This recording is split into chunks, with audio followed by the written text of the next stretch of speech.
Hello students, welcome once again. In this video we will discuss force between two parallel current carrying conductor wires.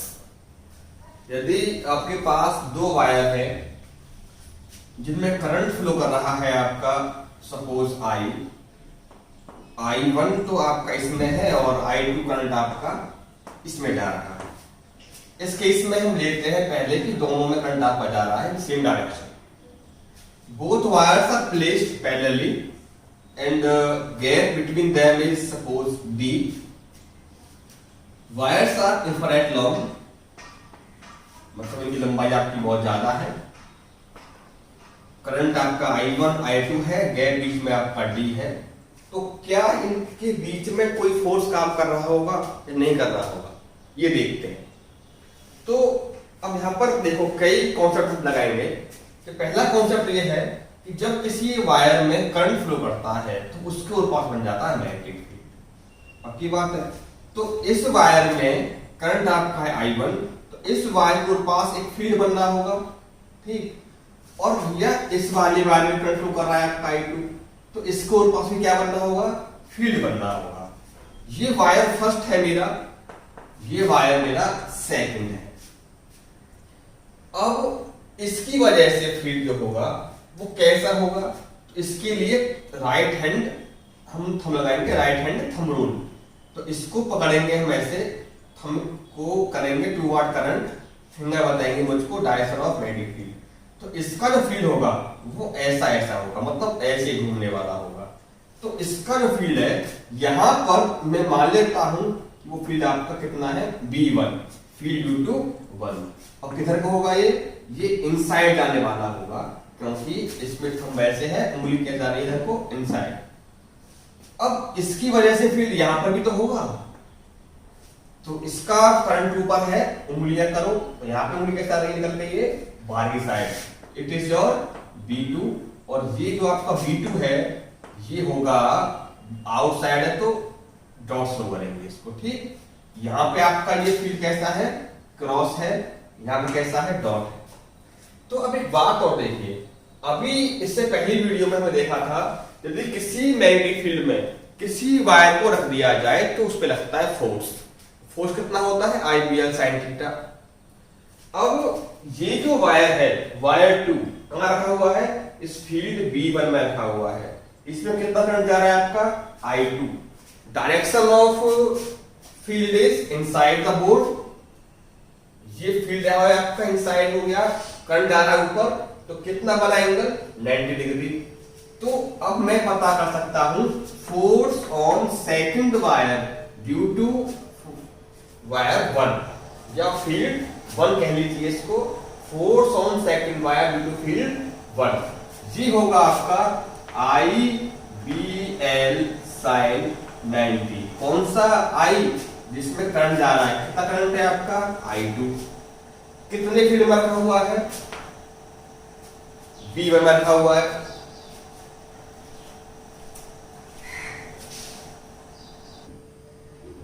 अब ये L की बात, L का मतलब होता है length of the wire, but इस केस में तो भैया लेंथ आपकी इनफिनिटी है। अब क्या करें, एक काम करते हैं, इस वायर की L लेंथ को कंसीडर कर लेते हैं कि हम बात कर रहे हैं सिर्फ इस L लेंथ की बात कर रहे हैं, ठीक। It is the length non human लिए इक्वल L। तो यहां पर आपका ये लेंथ हो गया L। अब इसमें F21 I2 आपका ये हो गया वैल्यू ऑफ B1। यदि आपका वायर इनफिनिट लॉन्ग है तो इसकी वजह से फील्ड कितना होगा, यदि ये वायर आपका इनफिनिट लॉन्ग है, इसमें करंट जा रहा है आपका I, इससे R डिस्टेंस पर पता करना हो फील्ड, तो आपको पता है B equal to mu naught upon 4 pi I बटे R sine alpha plus sine beta. हमने पढ़ा था फॉर्मूला। तो इस केस में for infinite long wire alpha and beta both are 90-90, तो आपका जो B निकल के आता है that is mu naught upon 2 pi I by R। इसको आप याद कर सकते हैं, या आपने प्रूफ किया होगा तो आपको याद भी आपको ये आ रहा होगा, ठीक। तो ये जो फील्ड आपका है ये है इस वाले वायर की वजह से। यहां देखिए it is mu naught upon 2 पाई आई। कौन सा करंट लेंगे हम? तो V1 आपको मिल रहा है इस वायर की वजह से, तो इसमें करंट आपका है I1। डिस्टेंस क्या है यहां से आता है D। ठीक, अब आपका ये L, ये करंट के लिए है I1, ये आपका L है। ठीक, सन एंड रेज 1। तो F21 आपको मिला है, F21 equal to mu naught upon 2 pi I1 into I2 upon D into L। इस L को बदल ला सकते हैं, F21 upon L equal to mu naught upon 2 pi I1 I2 upon D। It is the force per unit length, it is force per unit length.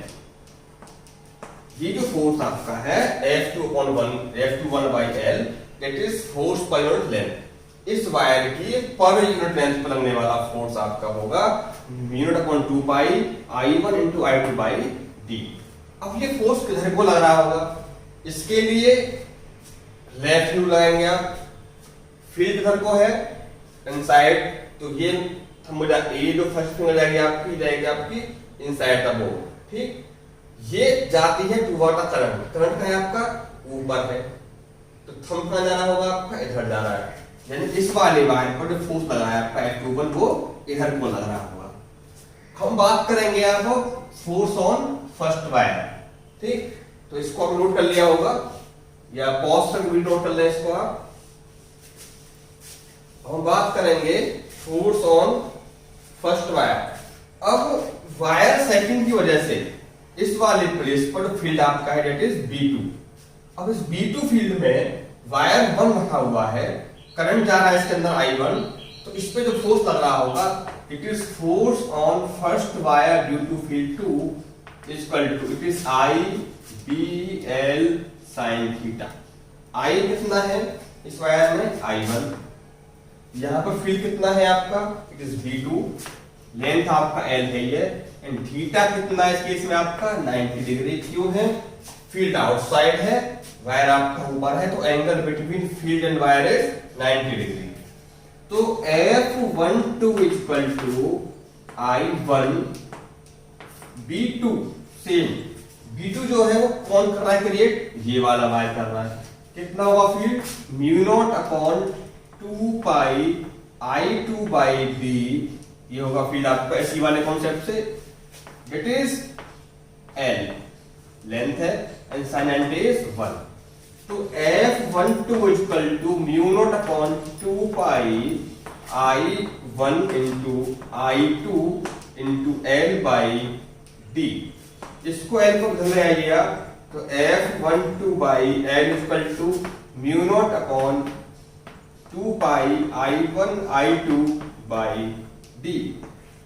This is the force per unit length on the wire first wire पर second वाले field की वजह से। तो ये है आपका force per unit length on the wire first. कितना है? ये इतना निकल करके आपका आया। अब इसकी दिशा क्या होगी फोर्स की? तो देखते हैं, चलो लेफ्ट रूल से। फील्ड किधर है? आउटसाइड। करंट कहाँ है? अपसाइड। कहाँ जाएगा फोर्स? This side. तो इस पर फोर्स आपका लगा हुआ इधर को, दैट इज F12। तो ये आप देख रहे हैं, ये इधर को जा रहा है फोर्स, ये वाला फोर्स इधर को आ रहा है। इसका मतलब क्या है? यदि दो वायर आपके, जिन दो वायर्स में करंट जा रही होगी ऊपर की तरफ, दोनों में करंट की दिशा कैसी है आपकी? सेम डायरेक्शन में करंट जा रही है, तो ये वायर दोनों आपस में क्या करेंगे? अट्रैक्ट करेंगे। दो तार हैं जिन करंट जा रहा हो इस तरफ, बीच में कुछ दूरी हो D, तो क्या करेंगे? वो दूसरे को अट्रैक्ट करेंगे। ठीक, यदि आप किसी वायर में करंट की दिशा को उल्टा कर देते हैं, अब ऊपर थी, आपने कर देंगे इसको नीचे कर देंगे, तब ये फोर्स हो जाएगा आपका रिपल्सिव फोर्स। तो उसकी बात करेंगे हम। तो अब यहां देखा है कि F2 by L, F12 by L and F21 by L दोनों आपके सेम निकल करके आए थे। तो इसका मतलब ये हुआ, यदि दो वायर जिनमें करंट आपका जा रहा हो I1 I2, करंट आपका अलग अलग हो सकता है, if two wires are parallel and carrying current I1 and I2 in the same direction, तो दोनों वायर क्या करते हैं, एक दूसरे को अपनी ओर अट्रैक्ट करते हैं।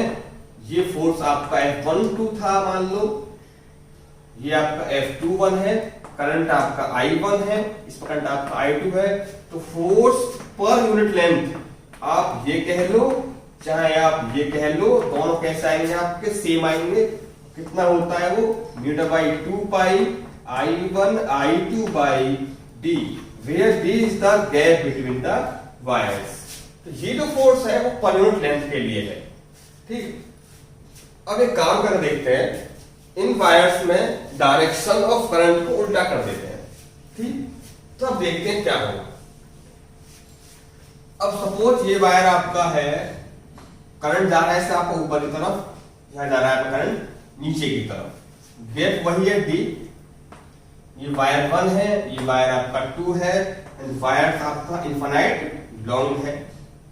तो यहां पर फील्ड B1 किधर को होगा, it is inside the board, it is inside the board. And यहां पर जो आपका फील्ड B2 जो wire due to wire second होगा, किधर को होगा। अब देखिए ये करंट कैसा है, नीचे की तरफ है, तो ये जा रहा होगा आपका, सोच कर देखिए, यदि करंट ऊपर होता तो फील्ड आउटसाइड होता, बट करंट किधर है आपका, नीचे है, तो ये किधर होगा आपका, ये भी आपका होगा इनसाइड, इट इज इनसाइड।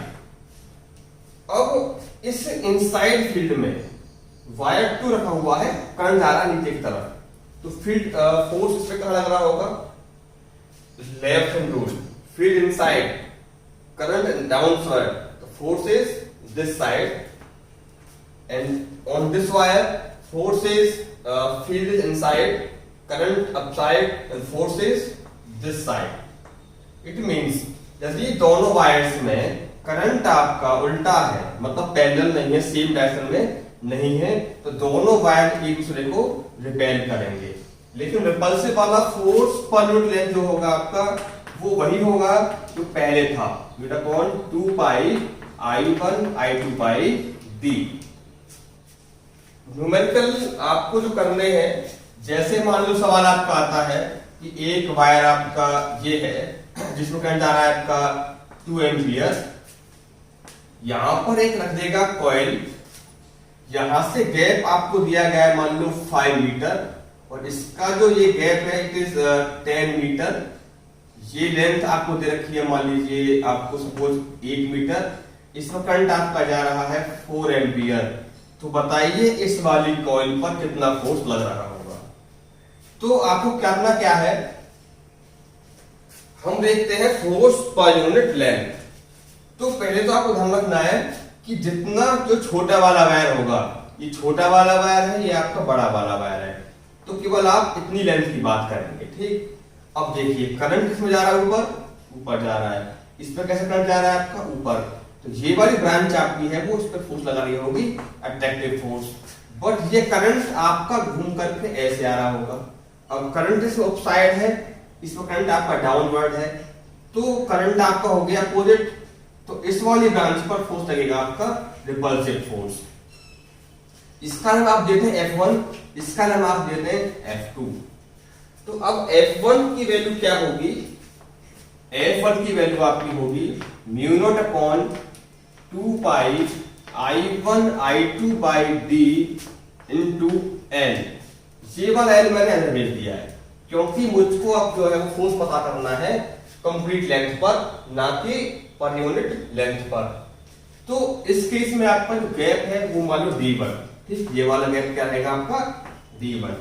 तो म्यू नॉट अपॉन 2 पाई की वैल्यू तो आपको पता ही है, 2 गुणक की पावर माइनस के साथ इनटू I1 कितना है, it is 2 ampere and I2 is 4 ampere, gap is 5 metre and this length is 8 metre. इसको सॉल्व करके मिल जाएगा आपको force F1। Now for F2 mu naught upon 2 pi की वैल्यू रहेगी आपकी 2 गुणक की पावर माइनस 7, I1 I2 आपके सेम रहेंगे, बट अब गैप चेंज हो जाएगा आपका, ये बात यहां पर है, तो ये गैप आपका चेंज कितना हो जाएगा, ये 5 था, ये 10 था, तो ये हो जाएगा आपका 15 मीटर। तो gap is 15 metre and length of the wire is 8 metre. ये आपका है F2, ये वाला F1। अब ये तो इधर खींच रहा होगा इससे, ये वाला वायर इसको इधर खींच रहा होगा, क्योंकि इसमें आपका देखो डिस्टेंस कम है, ठीक है ना, ये आपका डिस्टेंस कम है, बाकी पूरा डेटा सेम है। तो F1 की वैल्यू कैसी होगी आपकी, ज्यादा होगी, F2 की वैल्यू आपकी कम होगी। तो नेट फोर्स के लिए क्या करेंगे आप, F1 माइनस F2 कर देंगे, ज्यादा माइनस कम। ये वाला फोर्स F1 है, ये वाला फोर्स F2 है, तो ये इधर खींचेगा, उधर खींचेगा, ज्यादा कौन सा फोर्स है आपका, F1 ज्यादा है। तो नेट के लिए क्या करेंगे आप, नेट फोर्स आपका अट्रैक्टिव आएगा, कितना होगा, F1 माइनस F2। इसमें से आप इसे घटा देंगे, निकल कर आपका आंसर आएगा, वो बताएगा नेट फोर्स। ठीक, तो इस तरह का न्यूमेरिकल्स आप ऐसे करेंगे। यहां आपको निकालना होगा कंप्लीट फोर्स। तो यहाँ पे लेंथ आती थी, वो आप कहां भेज देंगे, इधर भेज देंगे। लेंथ आप लिखेंगे कौन सी, जो लेंथ आपकी ओवरलैप कर रही होगी। ये लेंथ बड़ी है, लेंथ छोटी है, तो आप इस लेंथ की बात करेंगे कि इस लेंथ पे कितना फोर्स लग रहा होगा। तो ये वाला फोर्स आप निकाल करके